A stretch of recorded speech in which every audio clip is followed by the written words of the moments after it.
In this video, I'm going to show you what start messages in WhatsApp mean and how to use this WhatsApp feature.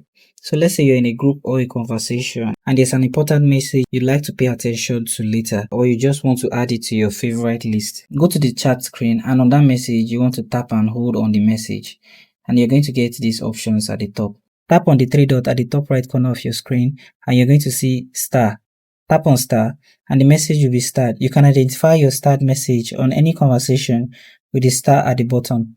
Now, on other versions of WhatsApp, you can easily start by tapping and holding down and you see the star icon. So to see your starred messages, you want to go back and then you want to tap on the three dots at the top right corner of your screen. Here you're going to see starred messages. Tap on starred messages and this will open all your starred messages. You can go back to the conversation screen by tapping on the start message, and this will take you to the chat. Now also keep in mind that when clearing a conversation, if you have start messages, you get an extra options to delete start messages, meaning the start message in that conversation will be deleted. So that's how to use the start messages feature, and I hope you found this video helpful. If you do find this video helpful, like and subscribe. I hope to see you guys in my next video.